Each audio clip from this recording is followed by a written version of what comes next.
Hello, welcome to another edition of Prove All Things. I want to thank everybody who is joining us today, whether you're watching on Facebook, YouTube, X, or in the CGI Digital Network app, whether that's on your phone, tablet, television, or wherever. We thank you for joining us today. And if you're watching recorded, we thank you for joining us as well. I'm joined with co-host Mike James. How you doing, Mike? Hey, Jeff, doing well. Good to see you here. I think we should let the folks know that this is a taped program on December 24th, but we will be live next Tuesday, December 31st, with Skip Martin and Blake Silverstein. Yeah, that I look forward to the combination of those two on our program. We never had that before. It's going to be a very fun program. Definitely. I'm just doing a little cell work this Sabbath. I'll be meeting with some of the cell groups for a morning session and an afternoon session. So that's about all I got going on this week, Jeff. I'll be out in Washington State next month, though. Yeah, I'll be in Lexington, Kentucky this weekend for the Winter Family Weekend. That is there. I will be giving a seminar at the Winter Family Weekend. It's going to be 10 a.m. Saturday morning. So if anyone wants to join me for my seminar, 10 a.m. Saturday morning, we'll be there. What's the subject? Weekend.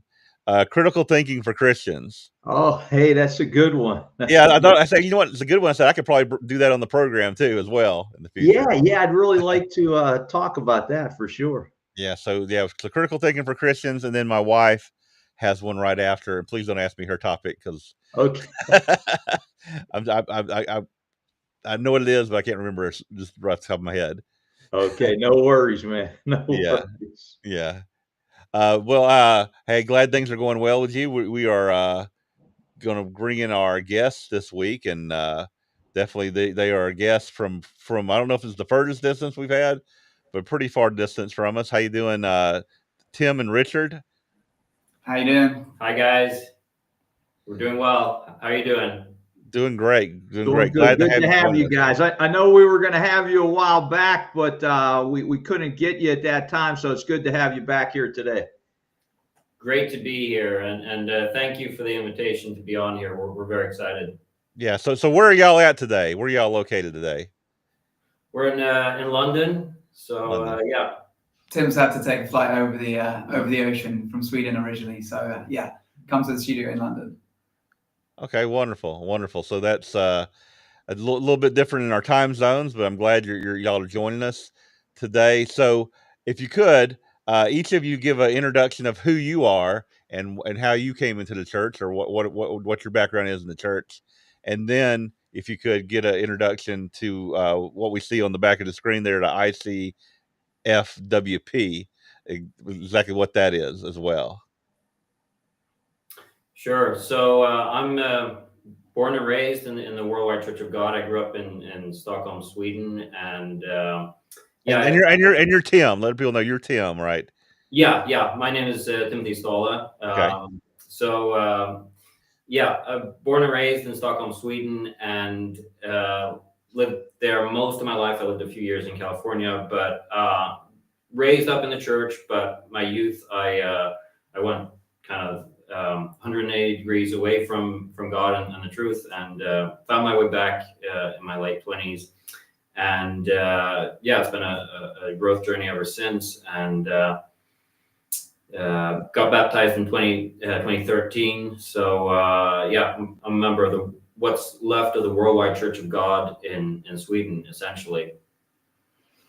Yeah, and so Tim and I born similar times. Looks going to be deceiving, but I'm about 41, so I'm a kind of 80s baby. So I got 3 years of Mr. Armstrong. So born into the Worldwide Church of God, but when all the changes happened in the 95s, the kind of the big changes, I was about 11. My parents decided to remain within the Worldwide Church of God that then became Grace Communion International. So my kind of dieting or my spiritual development and growth and kind of repentance happened within the original Worldwide Church of God that became Grace Communion International.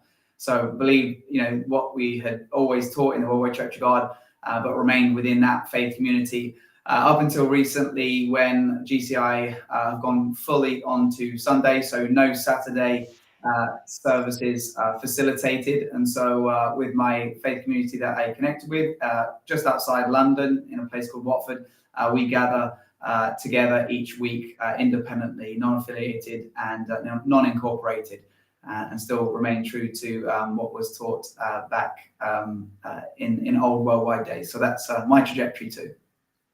All right, good to hear that. So y'all are some of the the holdouts of Worldwide Church of God or Grace Communion that just keeping the Sabbath all the way up until they had to kick you out. Yeah. Hey, real quick question, just off the top of what you guys said there, but with Timothy, one thing that intrigues me is people that grow up in the church and then leave, and then some come back, I should say. What was it for you that brought you back, and what made you kind of drift away for a while? Because this has come up a number of times in some interactions I've had with people. Mm-hmm. Well, yeah, it's obviously a very complicated story, and I'm going to try to narrow it down a bit. So, sure. Yeah, I mean, I went through a lot of difficulties in my youth. I had some emotional issues that I hadn't really worked out, and became distracted with worldly pleasures. And yeah, it took me down a very, very destructive path. And what brought me back was that I could see that if I follow a path of the world, it's going to lead to ultimate destruction. And you can maybe manage in the world, living according to worldly patterns for a long time, but ultimately, God is interested in the long run, the long journey. So if I align myself with God's way of life and the patterns of God, I could see that it leads to prosperity. So initially, I would say I was maybe I could see the practical benefits of living a godly life because it would give me a good life. I looked at people in my that I looked up to in my childhood, and I saw that they had good families, they had good jobs, they had a lot of things ordered and organized in their lives that I didn't have. I had chaos and instability and a lot of uncertainty, and it would have led me down a very bad path. So I could see the benefits, and essentially, as I learned more and more, and eventually began to realize that God is actually real. I managed to prove to myself that he exists. That was a big stepping stone in the whole process. So I would say there were three main things. I could see that God's way of life led to prosperity, that it was good. The other thing was I recognized that God is real. And then the third thing was when I realized how God works in us. And that's when I realized, that I would say John 14, I think it's John chapter 14, where Judas asks, "Why do you show yourself to us, but not to the world?" And Jesus answers, "Well, I will, if anyone obeys my commands and does my will, me and I and the Father will make our home and will dwell in you."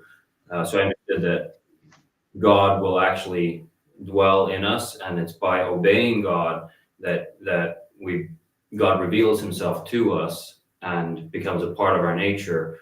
And I began to see those fruits in my life. I could see that it led to transformation in me. I could see that it led to positive change. So God became real to me in a very powerful way. And it's been a long, long journey since then. Thanks for sharing. Appreciate that. Yeah, definitely. It's always good to hear.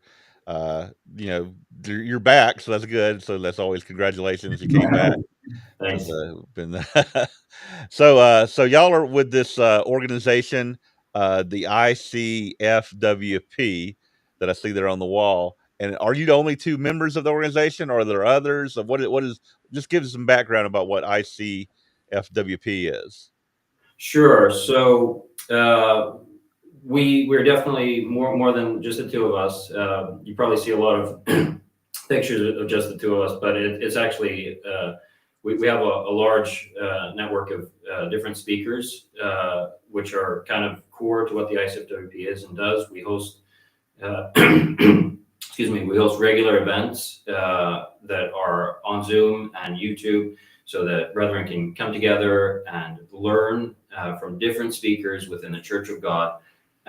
So we have a number of different speakers, and I would say that's the core of our volunteers. We also have a social media manager, Christine. She does an excellent job with all the artistic aspects and social media.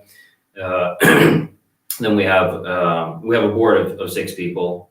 So I'm the chair. Richard is on the board, and then we have 2 other, one minister, one elder, Jonathan Reedy, Carl Frederick Oos. Carl Frederick is my childhood pastor. I've known him my whole life. He was the one who baptized me. And then Sheree Fox, who's both our events coordinator, but she's also our secretary on the board. And we have Anthony O'Connor, who is our treasurer on the board as well. And so how did the organization come together, and what's the mission statement, or what are you guys doing with this? Yeah, so our mission statement has changed slightly over the years, but essentially it's the same. We are an events organization, but we have transitioned quite a bit over the last couple of years. And maybe you could pull up the PowerPoint. So we actually started out as a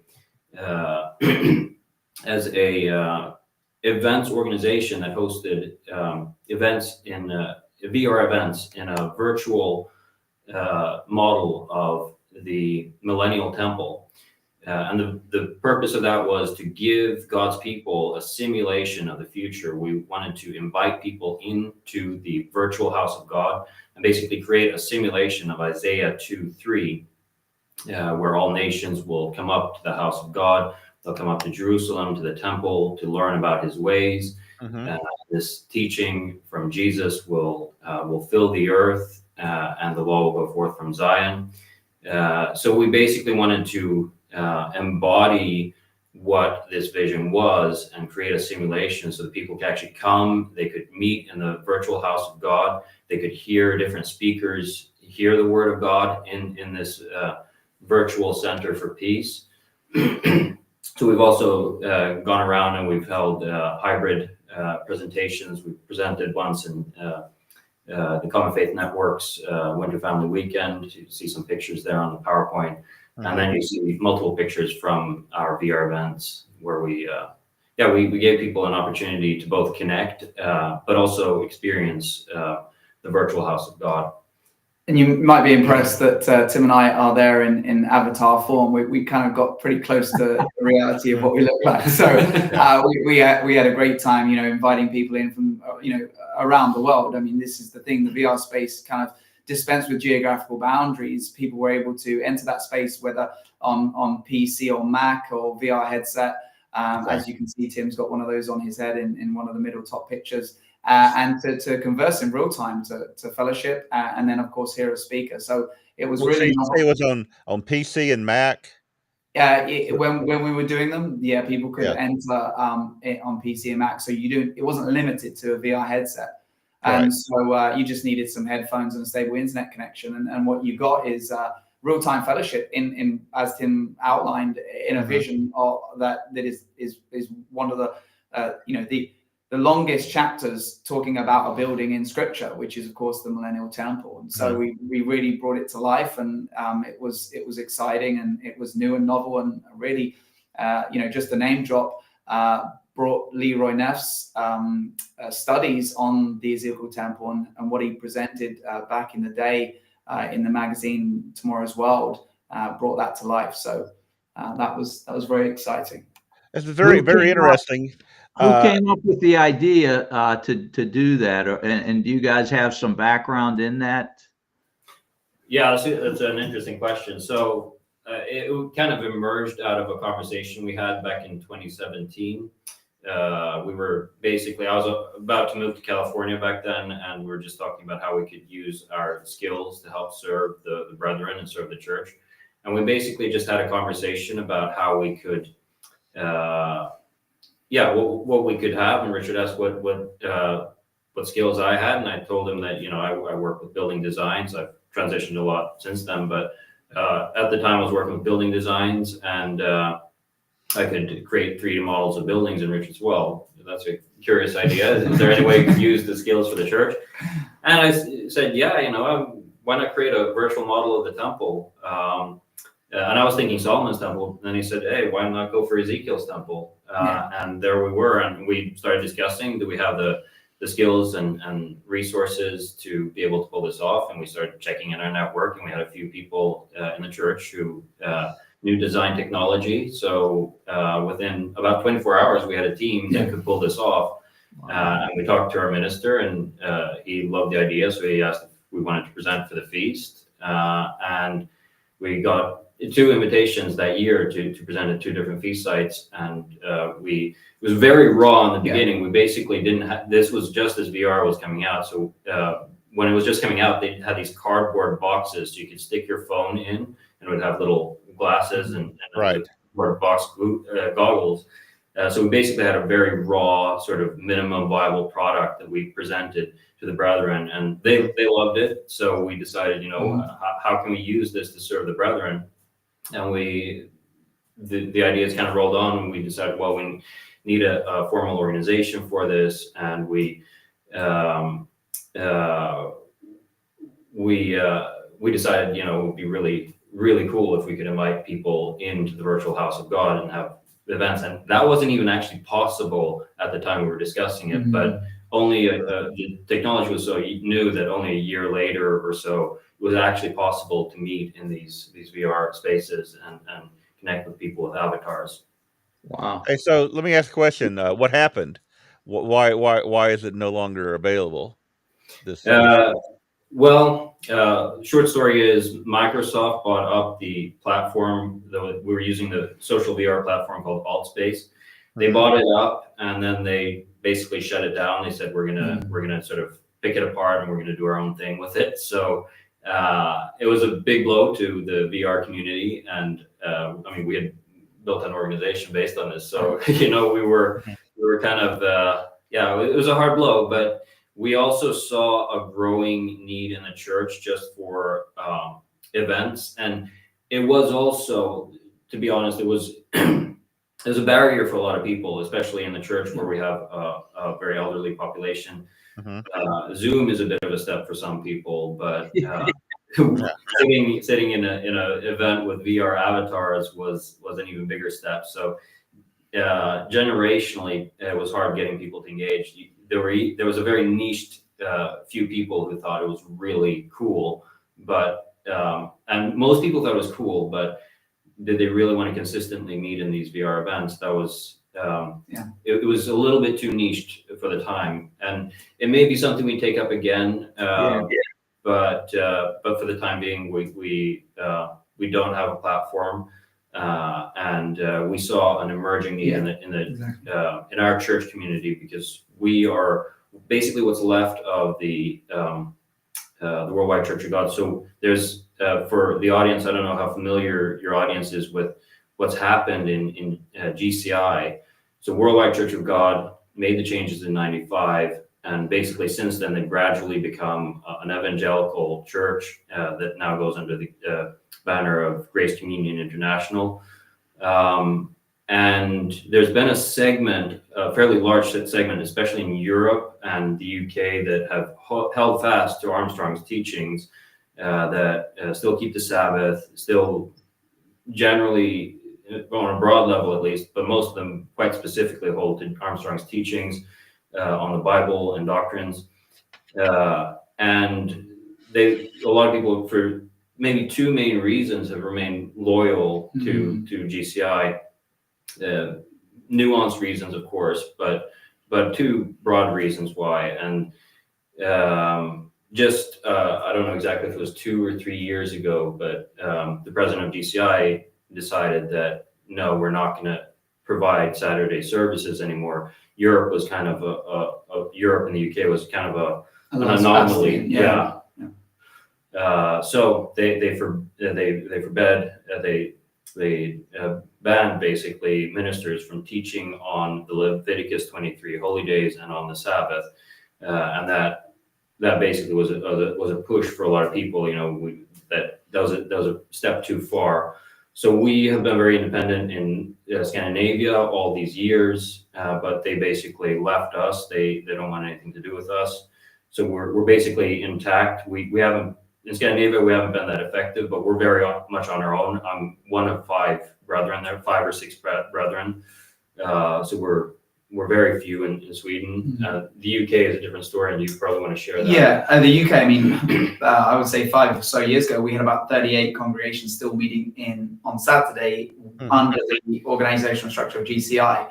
And so it was a different situation. There's kind of a quite a critical mass in the UK.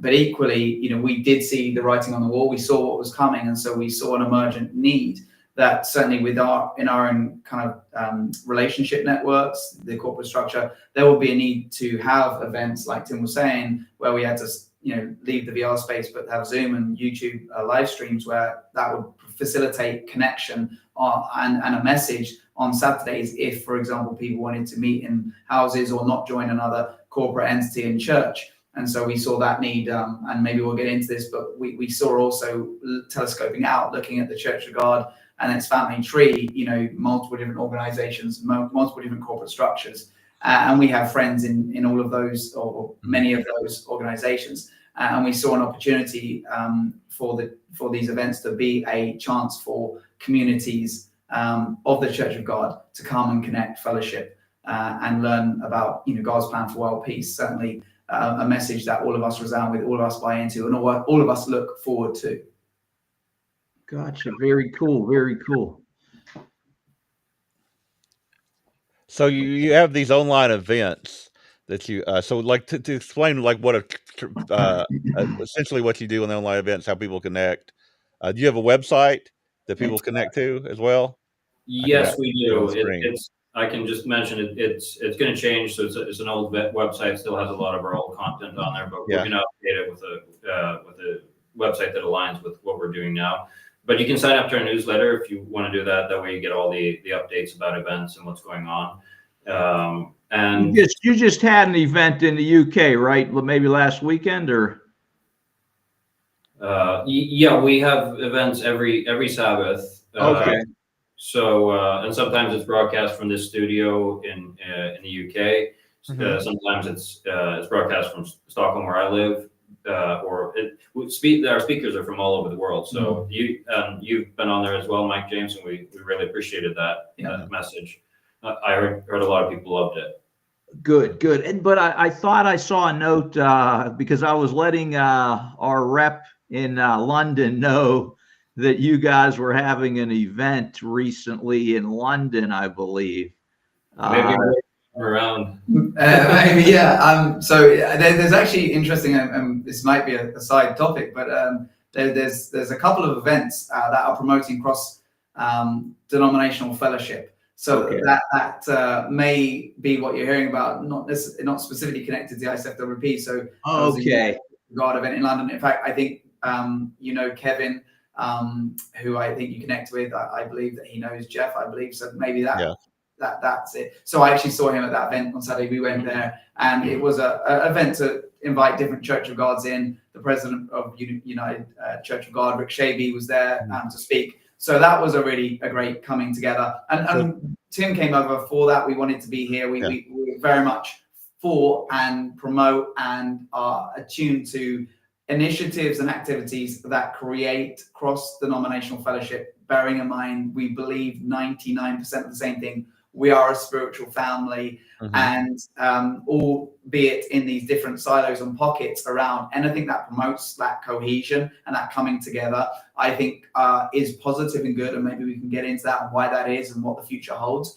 But yes, there's also another event on the 4th of January that the faith community that I now, independent connect with, which is basically those who wanted to keep Saturday, in the area where GCI left, is having a cross-denominational event. We're having a social on the 4th of January.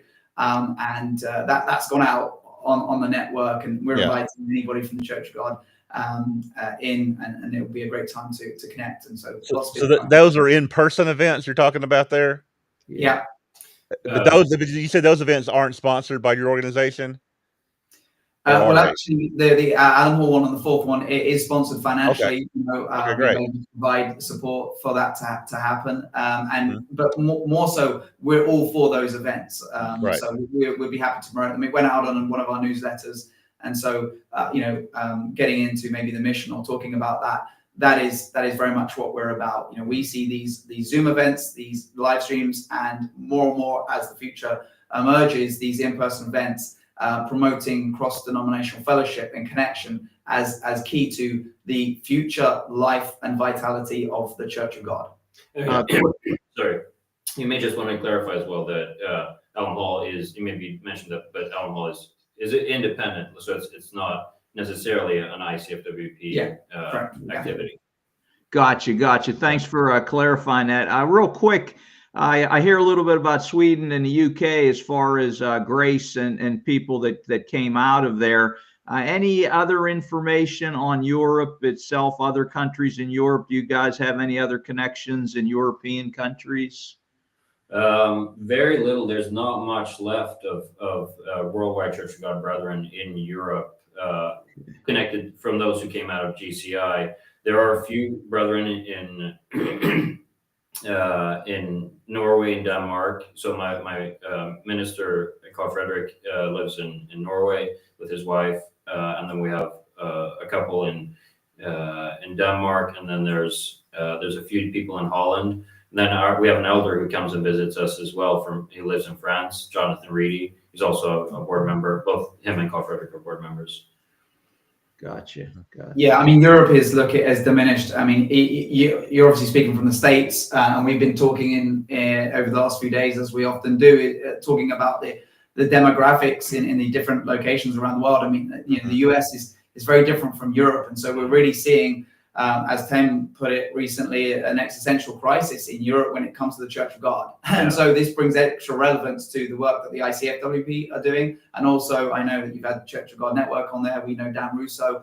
And so I think there's a real need and a real landscape to navigate in trying to say, well, if God is going to have a presence in Europe, what is the Church of God doing? And how are we going about that to ensure that we have critical mass, but to ensure that we also have people trained up to serve and to help and to stabilize things. And sorry, you were going to ask a question. Real quick, and then I'll let you go, Tim.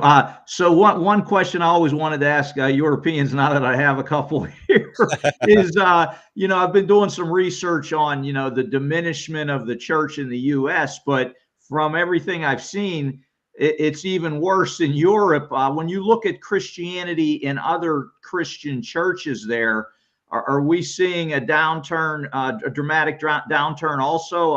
Could you speak to that just a little bit, both of you? Yeah, I'm really glad you brought that up, because I was actually just going to add to what Richard was saying. This is why we see an urgency, not just because we in the Worldwide Church of God independents now are so few, but my general understanding of what the Church of God situation is with other large denominations like UCG, Living, and even CGI has a small presence in the UK, but I don't think in the rest of Europe. we see that from what I can tell, a lot of these congregations are siloed. Even in Europe, they don't really have much communication or connection with each other. There's an aging membership, there's aging ministry, there's no new people coming in, and it's really unsustainable. I mean, for us in our generation, we're going to have a massive challenge because, you know, I personally, I've seen nothing but death in my congregation my whole life, and you know, we're going to have to. This is the raw truth and the brutal truth. You know, we're going to have to bury a lot of people, and that's a heavy burden for our generation. And especially if we don't have each other. So we're actually, there is a sense of urgency here. And I think the Church of God in Europe really has to collaborate. And I also communicated that to Rick Shapey when he was over in London last week. Yeah, and to follow up on that point, I do think the demographic trajectory of the Church of God, Tim just outlined, you know, and Tim shared, is reflected in Christendom and in Europe. A very well-known national magazine called The Spectator, you may be familiar with it, in the UK, about 5 or so years ago, published an article that if the current trends in the UK of people stepping away from institutional Christianity, going to church per se, continues, that Christianity will be dead in 2067. Wow. No, I don't think that will be the case, but this is the trajectory. I mean, the last census that we had in 2021, you had the first time that people identified as Christian, as in ticked Christian on the census. Right. And then we're talking about cultural Christians. We're not talking about people who actually go to church. Fell below 50% for the first time, 49%. Wow. And so there's a huge cultural shift. Now, there is a caveat, which I'll get to in a moment, but there's a huge cultural shift. People are stepping away. I think either 1% or less than 1% go to church regularly in the UK. Wow. And, you know, you've got the Church of England there, but you know, institutions and views and trust in institutions are all-time low. Anyway, I think we see that in the US as well. There's a kind of real incredulity towards that. We have shifted into a post-truth world. Postmodernism and truth as a relative discipline is very much in the psyche and the mindset of today's generation. So when you stand up and say, by the way, the Bible is truth with a capital T, people just don't buy into it. Now, the caveat is this, and we actually wrote a newsletter on this recently, is that I see, and you may see, there is a shift a little bit back, it would appear, with younger people, certainly in America, and this is probably why Trump got in, are leaning towards more conservative values. And there's a cultural Christian or a cultural Christianity that seems to be emerging because of high-profile social media personalities or social commentators seem to be buying into some of the kind of core concepts and ideals and ideas of Christianity. You know, the most famous, of course, probably Jordan Peterson, but you have Russell Brand in the UK, who's, you know, recently converted to Christianity. So you have these key figures. So I think there's a swing back to cultural Christianity, but it's certainly not the Christianity that we would necessarily buy into, but not actually institutions, Christendom as a whole. So I do think we know Europe is going to feature in prophecy in the future. And I do think there has to be the masses have to be ripe for the picking, so to speak, to kind of maybe get on board with maybe a kind of politico-religious revival of the Roman Empire, et cetera, et cetera. Yeah, you wrote, one of you wrote something about that in one of your newsletters a while back, right? There was something along the lines of what we just discussed. Yeah, absolutely. So the rise of Christianity, and can that be found on your website if people are interested in it? Actually, it's a newsletter, so it just goes out to those who are signed up. Okay. A one-off thing, but yeah. If anybody requests it, we could set it to them. Sure. But you know, I think the cultural Christianity, not to take the podcast in this direction, will lead to a readiness of the masses to receive maybe a religious message, a false religious message, without the previous biblical literacy that maybe the common person had a half a century ago, where they might be able to say, wait a minute, I'm not too sure if I'm going to buy into this because I know a little bit about the Bible. I think culture and society has a lack of biblical literacy, and I think if they are going to be more spiritual, that they may be ripe for the picking and to hear something which sounds right but actually is deceptive and going to lead them in a direction.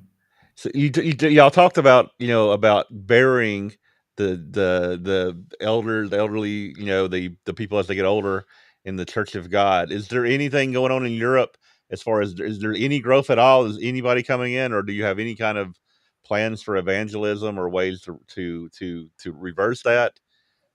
So that actually brings me back to my original point. So from a personal perspective, in Sweden, not really. Mhm. I mean, we're 5 people, Right. and maybe there's been a little bit more connection in recent years with Mhm. previous members who may have dropped off, but no new people coming in really, and from what I've seen so far, no growth. So that is actually brings me back to the urgency of the situation, because I see if we're in silos and there's no collaboration across these Church of God organizations, and these congregations are aging and the ministry is aging, there won't be enough workers, but also we are stronger together if we lose that critical mass. When we have the critical mass, we have something to work with. If we lose that critical mass, we have very little to work with. So I think this is again the urgency of the situation. We really have to start working together to build up the church so that we have a more vibrant community. I mean, we have to have a community to offer if someone wants to be a part of the Church of God, and that's why it's very easy to travel in Europe across different countries. So we could easily have cross-denominational events. And I think the main issue a lot of people could have with that is, well, where do you send your tithes? Are you setting up a church? And we're not a church organization, because we support cross-denominational fellowship. So by definition, we can't be a church. We don't take in members, but you can still fellowship with other brethren and still maintain your organizational loyalty and integrity. So this is something we feel very strongly about, and I think I was very pleasantly surprised to see how well that works with the Common Faith Network, and I would love to see more of that in Europe.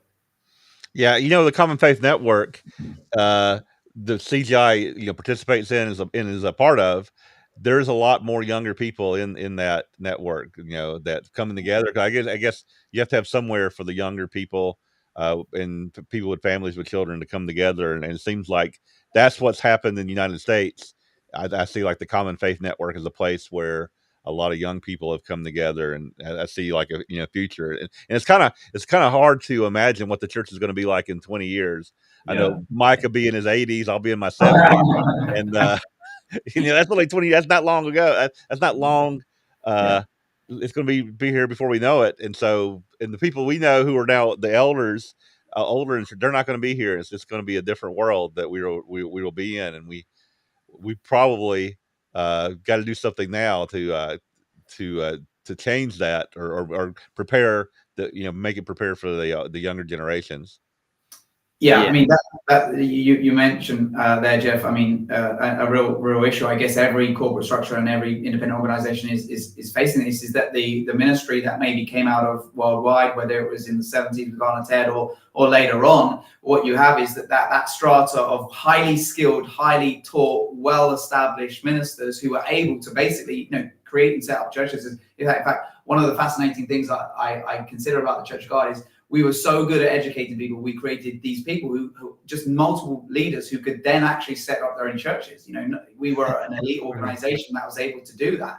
And that the number of splits is a testimony to how well we prepared and trained people.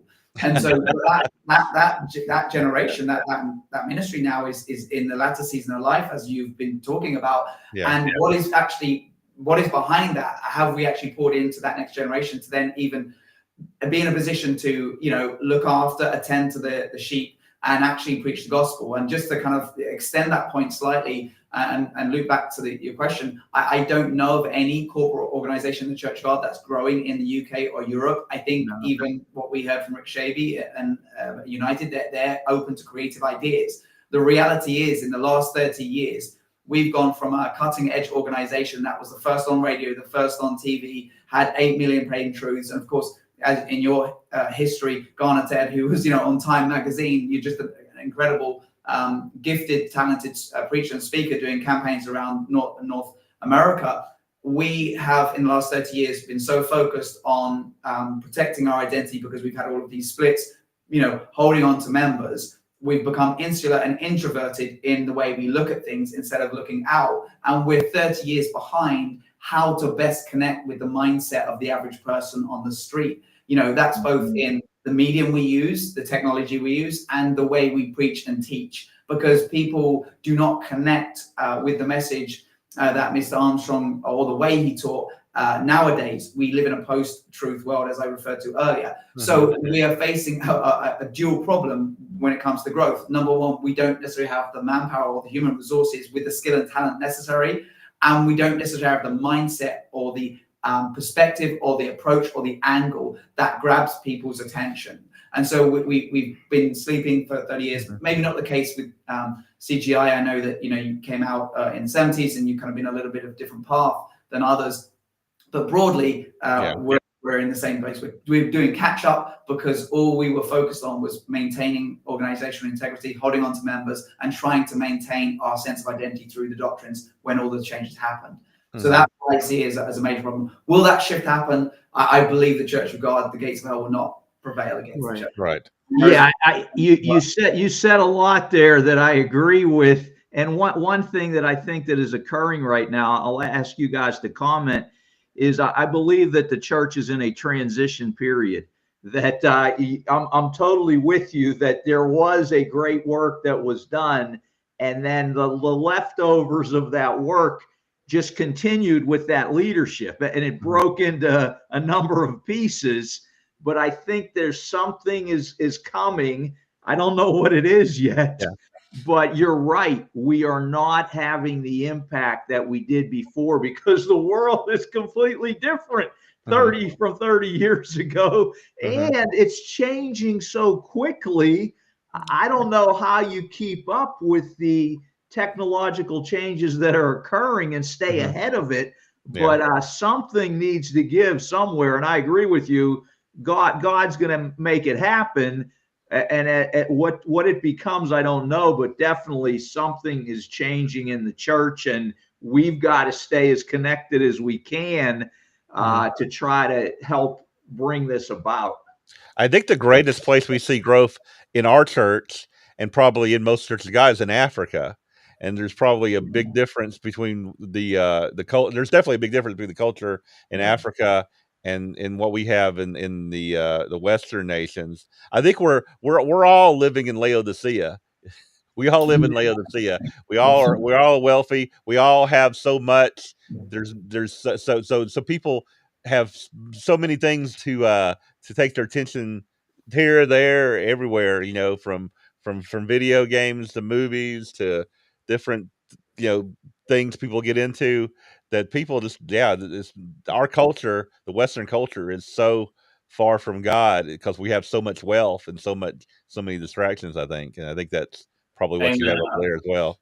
Amen. I think that's so true, and I know among many in the Church of God that could be seen as a controversial statement, but I could completely agree with it. I think it fits all the patterns. We are, as you say, we're wealthy beyond belief. We have, even the simple things in life. We have plumbing, we have running water, we have the comforts of our home, we have transportation systems.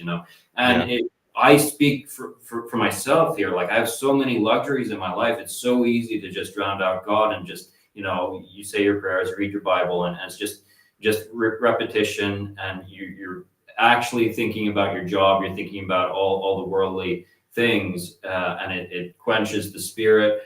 And it's really, I think it's a real challenge for the church in general, but also the fact that we're in an age where when the church is in silos, I think it's I think we're in a church age when we are in silos, but God has allowed it for a reason. And I think what we need to do is figure out what is the reason. How can we work in this age? No one really wants to be in the Laodicean age, obviously, but that's not a choice we get to make. That's God's choice, and these are the times.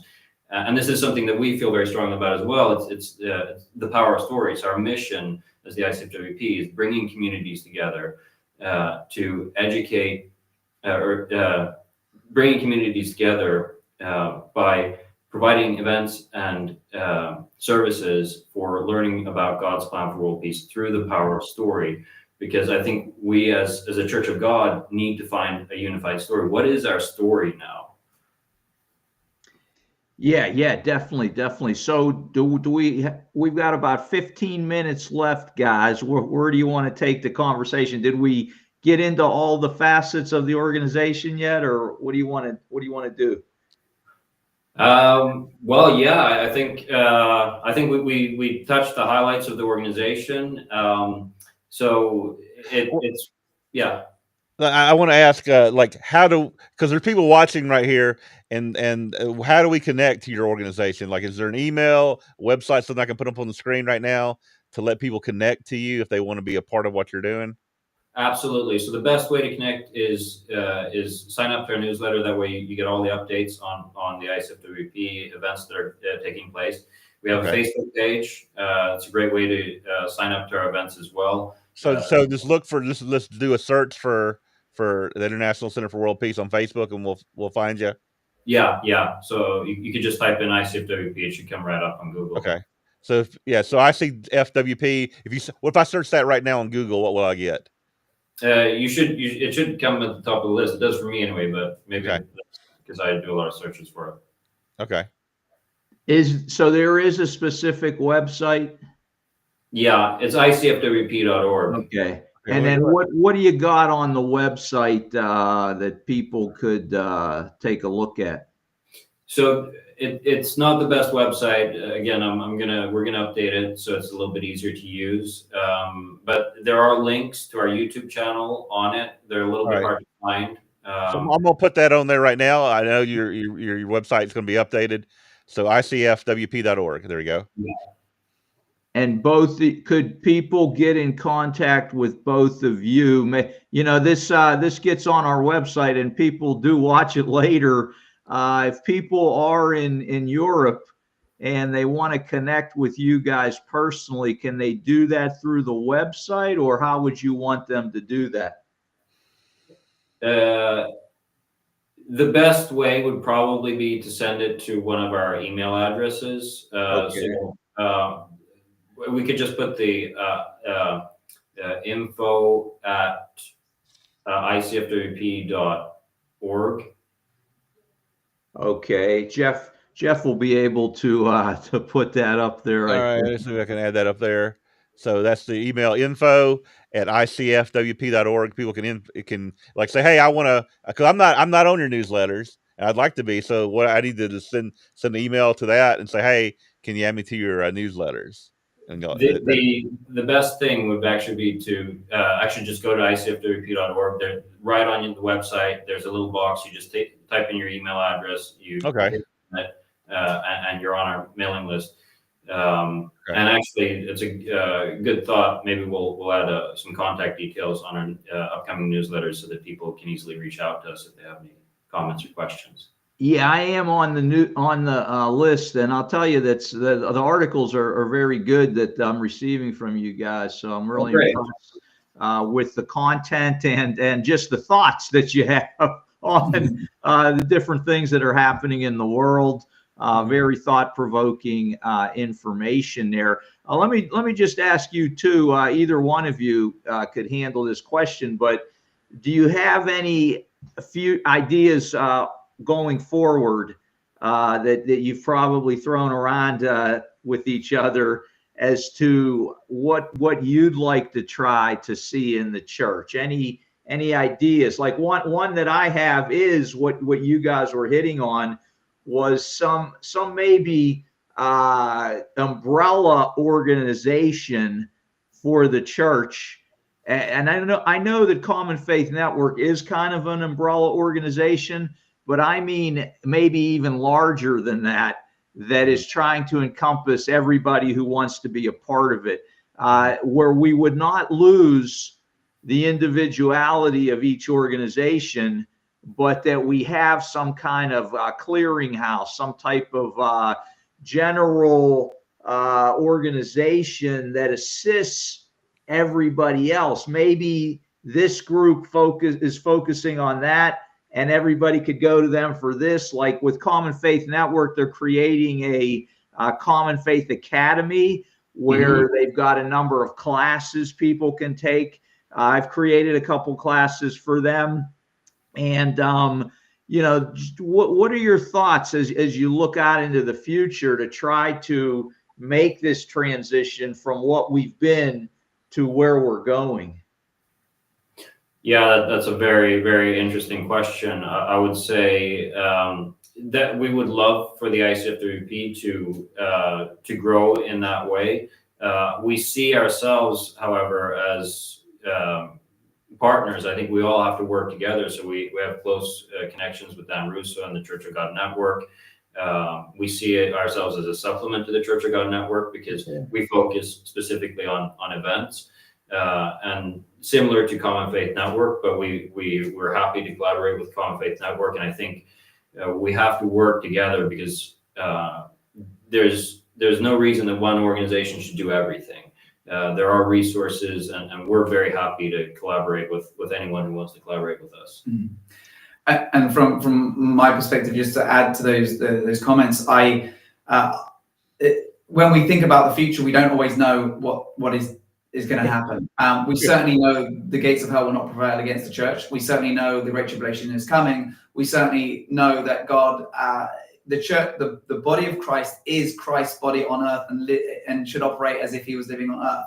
So preaching the gospel is always a priority within the Church of God.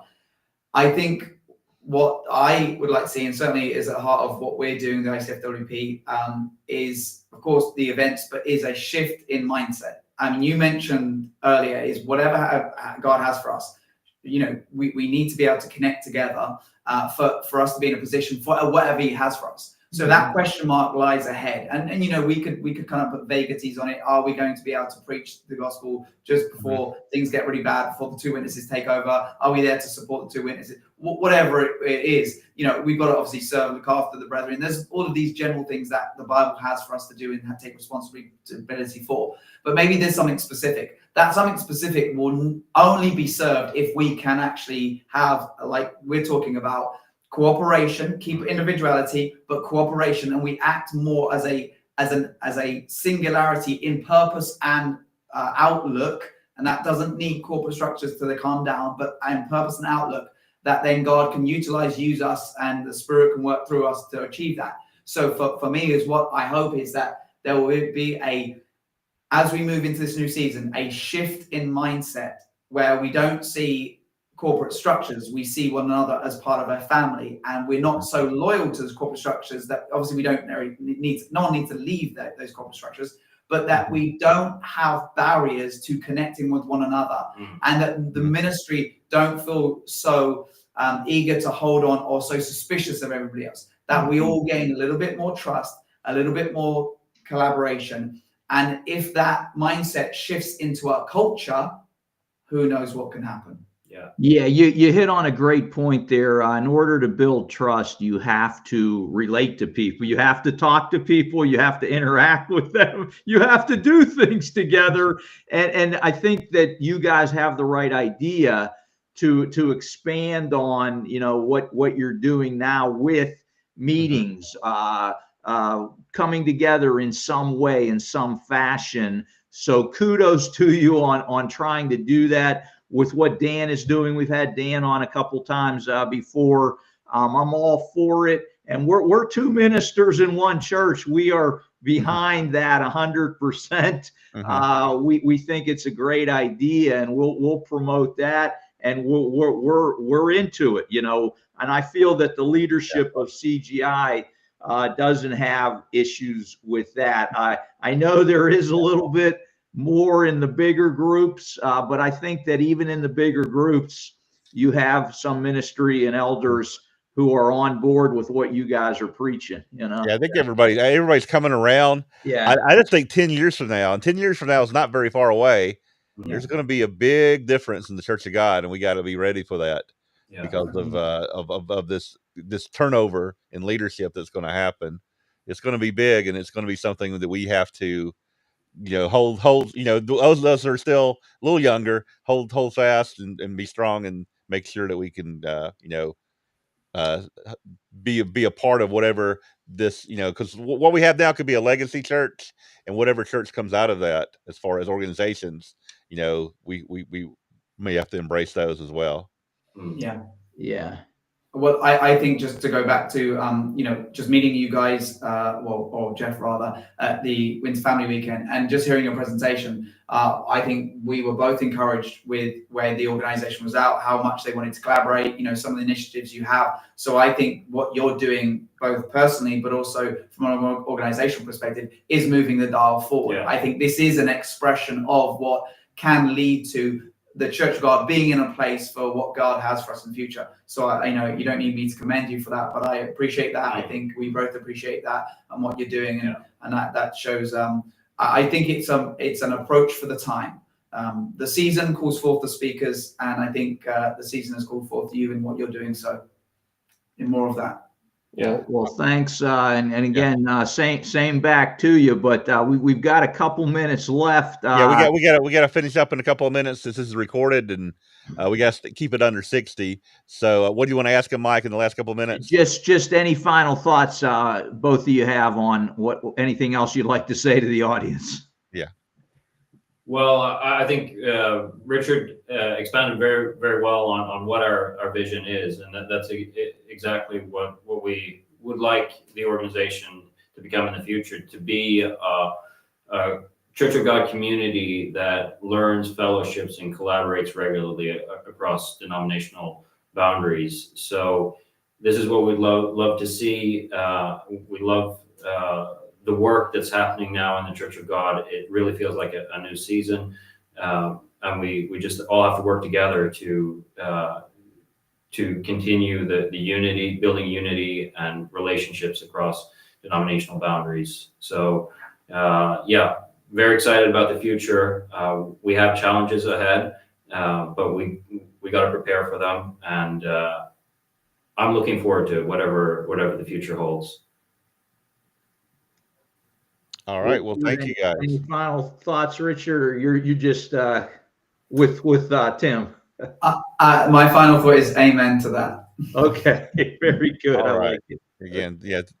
Thank you guys for joining us today. Definitely, I've learned a lot about your organization, and definitely going to go sign up for your newsletter and see what are ways we can be participate as far as CGI goes, because we try to do all we can to bring people together, and hopefully it looks like that's what your mission is. So again, thanks for being here.